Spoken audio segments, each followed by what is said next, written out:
Bismillahir Rahmanir Rahim. Dear viewers, Assalamu alaikum. Hope you are well. I am also fine by the grace of Almighty. ALAH'S English Net এর পক্ষ থেকে আপনাদের সকলকে স্বাগতম জানাচ্ছি। আমি মাহবুবুল আলাহ। বন্ধুরা, আজকেও আমি আপনাদের জন্য একটি গুরুত্বপূর্ণ লেসন নিয়ে আসছি। লেসনটি হলো এমফেটিক প্রনাউন নিয়ে। বন্ধুরা, এই এমফেটিক প্রনাউন নিয়ে ইংলিশ গ্রামারের মধ্যে কিন্তু আলাদা করে তেমন কোনো টপিক নেই বা আলোচনাও তেমন বেশি কিছু নেই। আমি অনেক ঘাটাঘাটি করে আপনাদের জন্য এই লেসনটি তৈরি করেছি।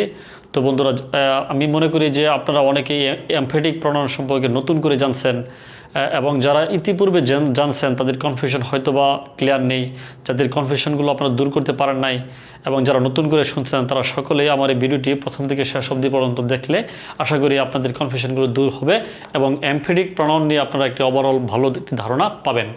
বন্ধুরা, মূল যে বিষয়টি সেটি দেখেন, আপনারা একটু বোঝার চেষ্টা করুন যে এমফ্যাটিক ওয়ার্ডটি কিন্তু মেইনলি এসেছে এমফাসিস বা এমফাসাইজ। এই যে কোনো কিছু জোর দেওয়া বা গুরুত্বারোপ করা যে একটি ওয়ার্ড আমরা জানি যে এমফাসাইজ বা এমফাসিস, আমরা যাই কিছু বলি না কেন, এই এমফাসিস বা এমফাসাইজ ওয়ার্ড থেকে কিন্তু মেইনলি এমফ্যাটিক ওয়ার্ডটি এসেছে।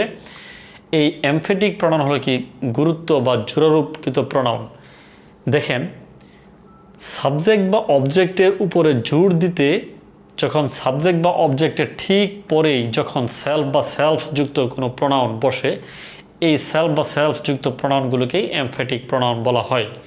তাহলে আরেকটি শর্ত হলো বাংলা রস্যই এর অর্থ প্রদান করে থাকে। তো বন্ধুরা, আমাদের রুলস সম্পর্কে আমরা জানতে পারলাম।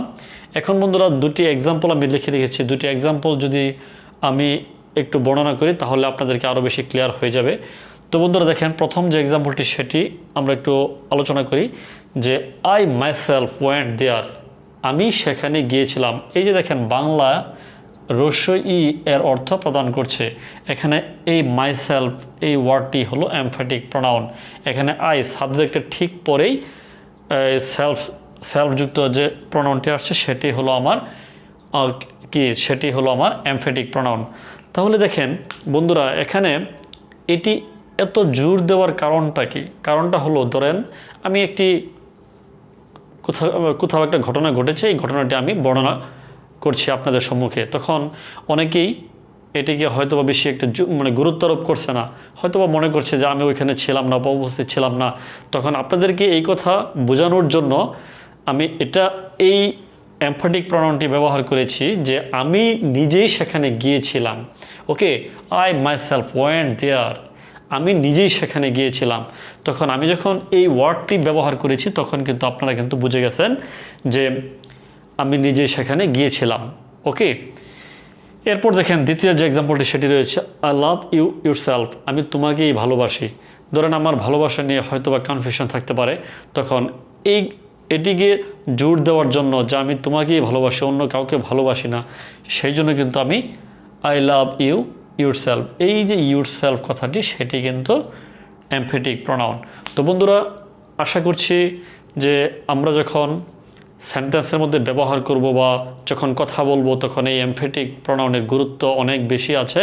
কারণ আমাকে তো আপনাকে বোঝাতে হবে যে আমি সেখানে গিয়েছিলাম বা আমি তোমাকেই ভালোবাসি। যখন এই কথাগুলো আমি যখন আপনাকে বুঝাবো বা বলার চেষ্টা করব, তখন এই এমফ্যাটিক প্রনাউন আমি যদি না জানি তাহলে কিন্তু আমি এমফ্যাটিক প্রনাউনগুলো কিন্তু সেন্টেন্সের মধ্যে ইউজ করতে পারবো না, তো আপনাকে বা আমরা কিন্তু বলে বোঝাতে পারবো না।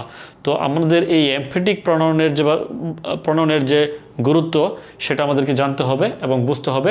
তাহলে আশা করছি যে ইংলিশ গ্রামারের মধ্যে এমফ্যাটিক প্রনাউন যদিও অনেক বেশি বড় করে পরিসরে আলোচনা করা নেই, তারপর আপনারা আমার এই লেসন থেকে এমফ্যাটিক প্রনাউন সম্পর্কে জানতে পেরেছেন এবং যাদের কনফিউশন ছিল তাদের কনফিউশনগুলো আমি দূর করতে পেরেছি।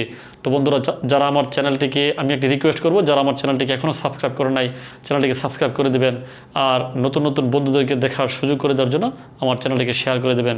তো বন্ধুরা, পরবর্তী ভিডিওতে আমি আলোচনা করব যে এমফ্যাটিক প্রনাউন এবং রিফ্লেক্সিভ প্রনাউনের মধ্যে কী পার্থক্য রয়েছে সেটা নিয়ে। তো বন্ধুরা, আজকের মতো এই পর্যন্তই। আপনারা সকলে ভালো থাকুন, সুস্থ থাকুন। আসসালামু আলাইকুম।